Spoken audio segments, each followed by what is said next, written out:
दोस्तों, आज मैं आपको हड़प्पा के इतिहास के बारे में बताने जा रहा हूँ, तो वीडियो को पूरा देखिए और चैनल को सब्सक्राइब कर लें। इस दिलचस्प कहानी की शुरुआत किसी इतिहासकार ने नहीं, बल्कि फौज से भागे हुए एक शख्स ने की थी।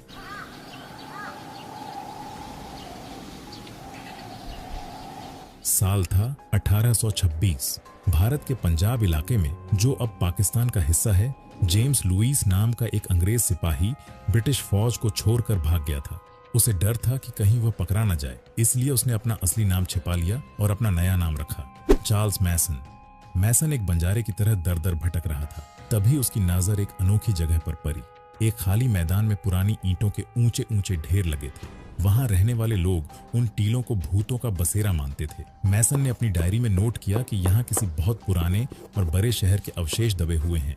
उसे लगा कि शायद ये खंडहर सिकंदर महान के जमाने के हैं, पर मैसन को इस बात का जरा भी अंदाजा नहीं था कि वह जो देख रहा है वो सिकंदर से भी 2000 साल पुराना इतिहास है। असल में वो हड़प्पा के खंडहर थे, पर उस समय किसी ने भी उसकी बात को गंभीरता से नहीं लिया।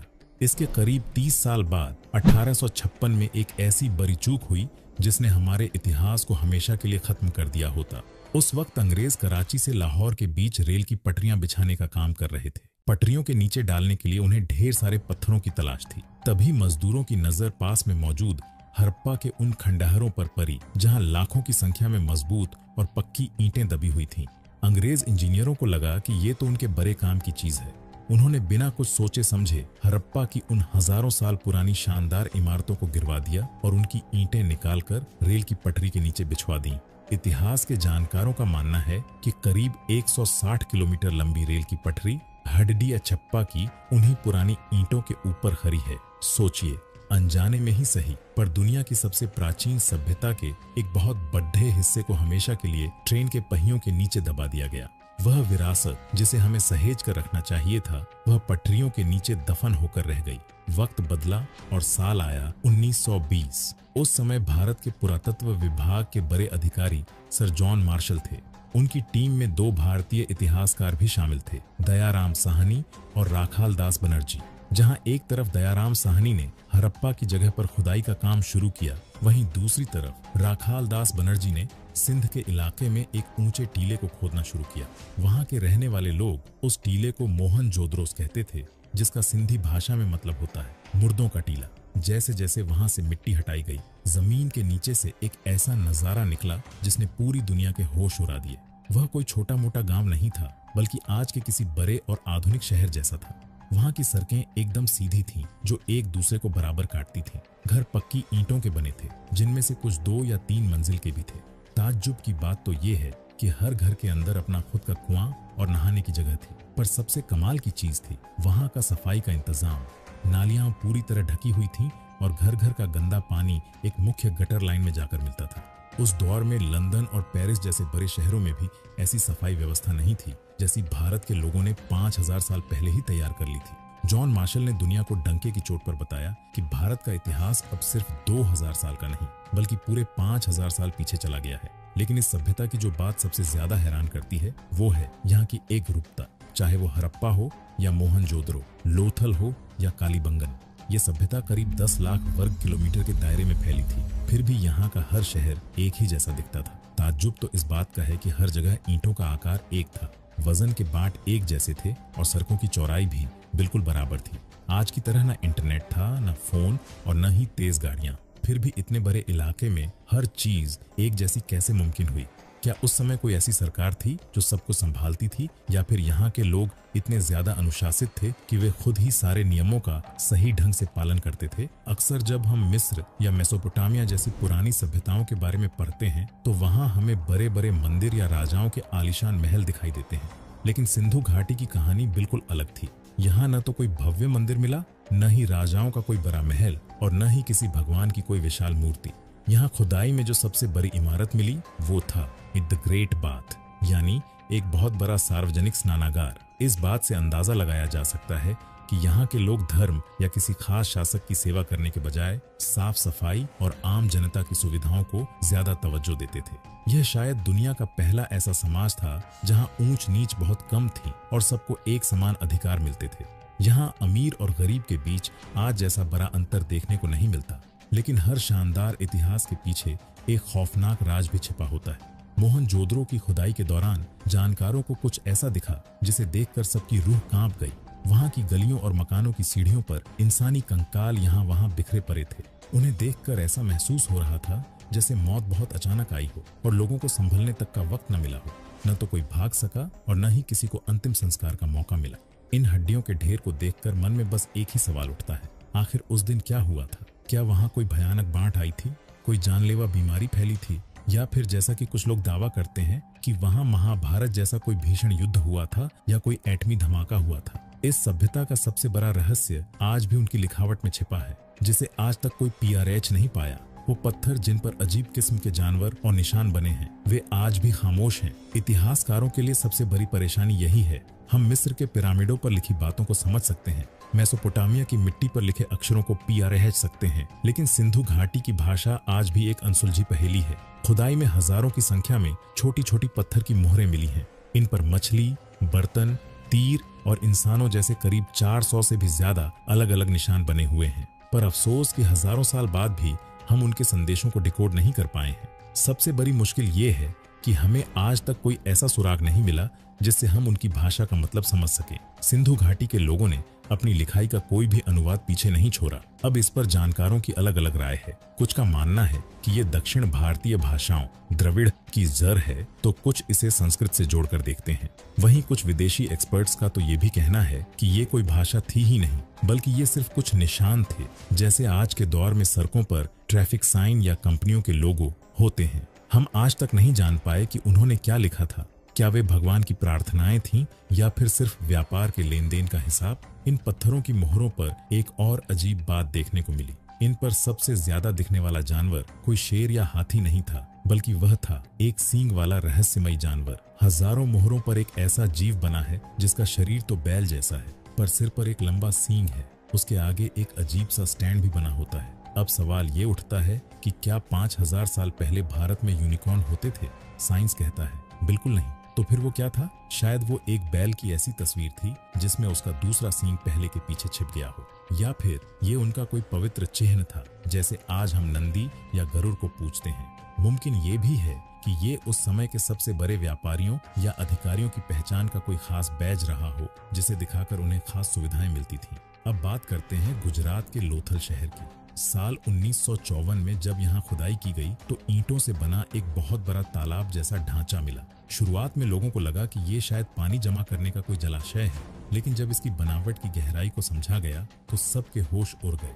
असल में ये दुनिया का सबसे पुराना डॉकयार्ड, बंदरगाह था। सिंधु घाटी के लोग पानी के विज्ञान यानी इंजीनियरिंग के उस्ताद थे। उन्होंने समुद्र और साबरमती नदी के पानी को शहर तक पहुंचाने के लिए एक खास नहर तैयार की थी। उन्होंने टाइड कंट्रोल सिस्टम भी बना लिया था, यानी जब समुद्र में ऊंची लहरें उठती तो जहाज अंदर आ जाते और पानी कम होते ही लकड़ी के दरवाजे बंद कर दिए जाते ताकि जहाज कीचड़ में न फंसे। लोथल से ऐसी कई मोहरें मिली हैं जो खाड़ी देशों और ओमान की हैं। यहाँ तक कि इराक, मेसोपोटामिया के राजाओं ने अपने रिकॉर्ड में लिखा है कि वे मेलुहा नाम के देश से सामान मंगवाते थे।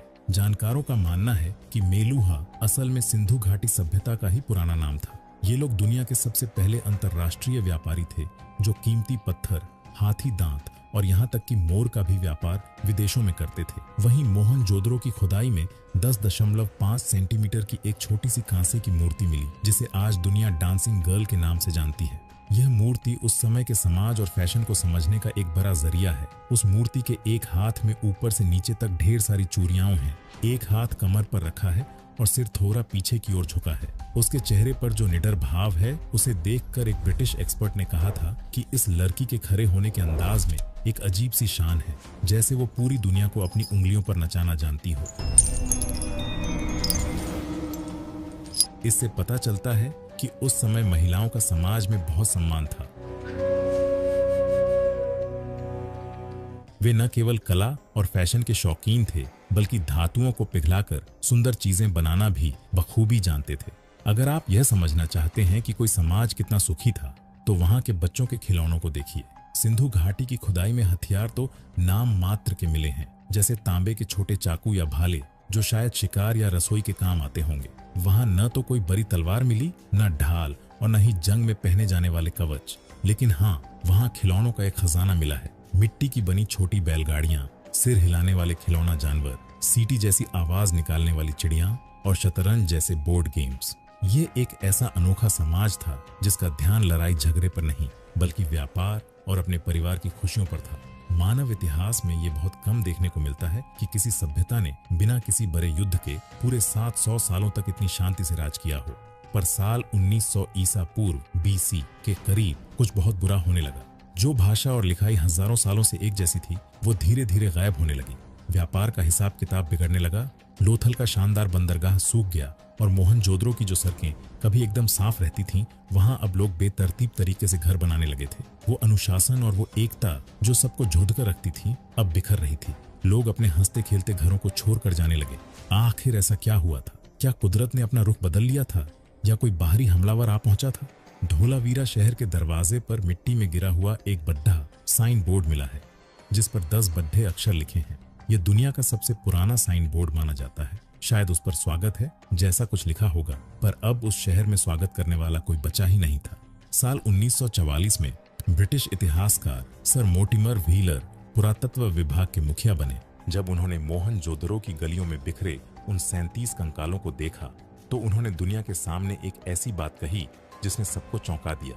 व्हीलर ने ऋग्वेद का जिक्र करते हुए कहा कि उसमें भगवान इंद्र को पुरंदर यानी किलों को नष्ट करने वाला बताया गया है। उन्होंने एक जज की तरह अपना फैसला सुनाते हुए कहा कि सिंधु घाटी सभ्यता के विनाश के जिम्मेदार इंद्र ही हैं। उनकी थ्योरी थी आर्यों का हमला। व्हीलर का मानना था कि मध्य एशिया से घोड़ों पर बैठकर आर्य भारत आए और उन्होंने इन शांति से रहने वाले व्यापारियों पर हमला करके उनका कत्लेआम कर दिया।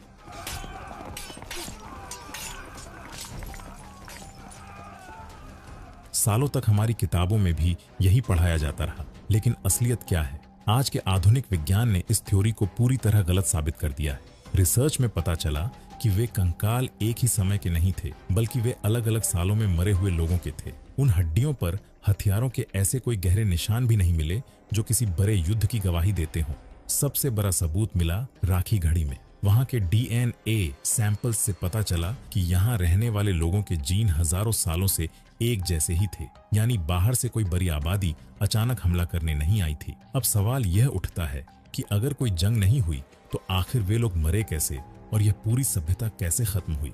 हकीकत तो ये है कि उस महान सभ्यता का कातिल कोई इंसान नहीं बल्कि बदला हुआ मौसम और कुदरत थी। सिंधु घाटी के लोग सिर्फ सिंधु नदी के भरोसे नहीं थे, बल्कि वे एक और बहुत बड़ी नदी पर निर्भर थे, जिसे कई जानकार पौराणिक सरस्वती नदी कहते हैं। सैटेलाइट से ली गई तस्वीरों और जमीन की जांच से पता चलता है कि करीब 4000 साल पहले हिमालय के इलाके में बड़े भूकंप आए थे। इन भूकंपों की वजह से जमीन का हिस्सा ऊपर उठ गया और नदियों ने अपना रास्ता बदल लिया।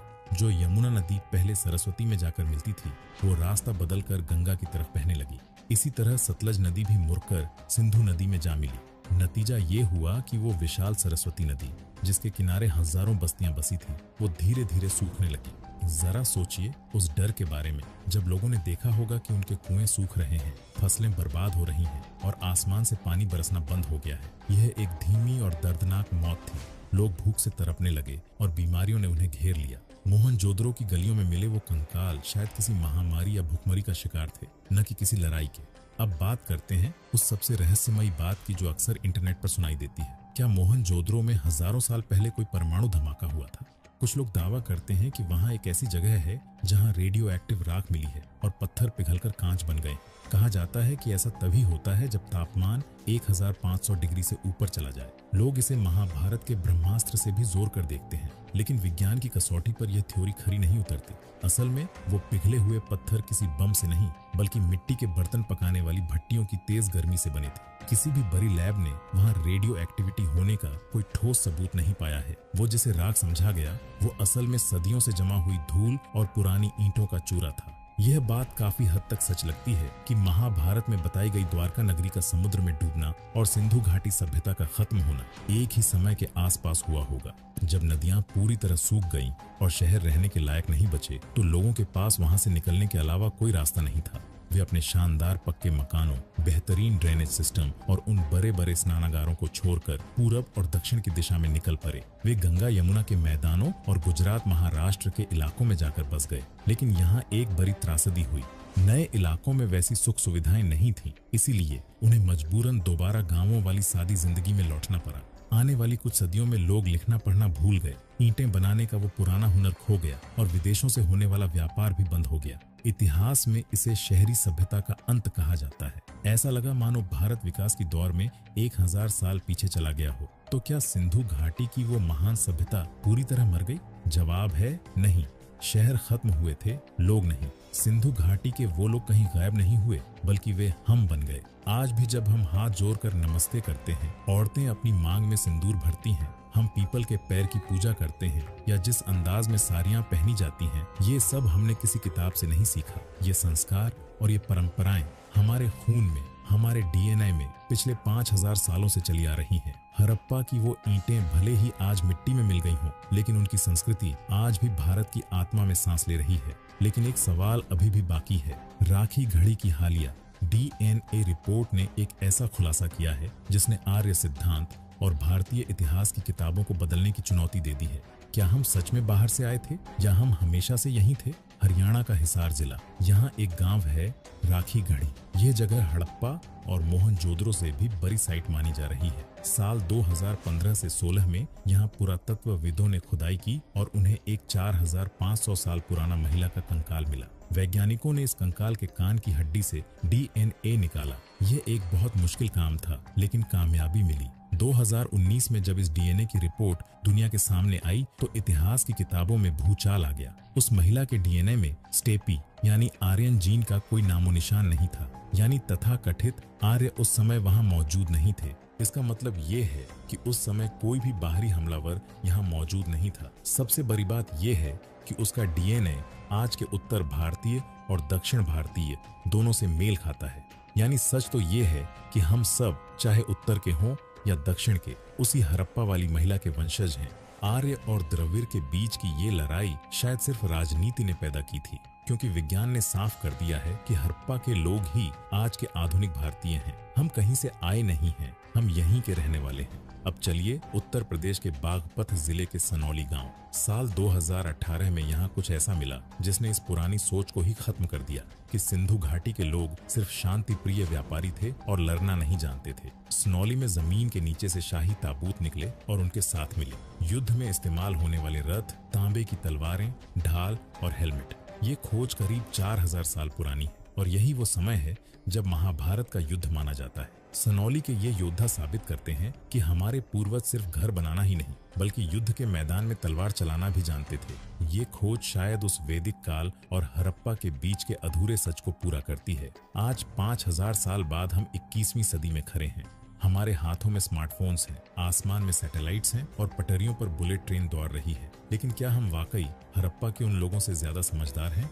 आज जरा सी बारिश होती है तो हमारे मुंबई और दिल्ली जैसे शहरों की सड़कें तालाब बन जाती हैं और गटर जाम हो जाते हैं। वहीं हड़प्पा के लोगों ने 5000 साल पहले ऐसा ड्रेनेज सिस्टम बनाया था जो कभी फेल नहीं हुआ। उन्होंने पानी की एक एक बूंद की कीमत को समझा था। इतिहास हमें चेतावनी दे रहा है कि सिंधु घाटी की सभ्यता किसी दुश्मन की तलवार से नहीं, बल्कि बिगड़ते पर्यावरण की वजह से खत्म हुई थी।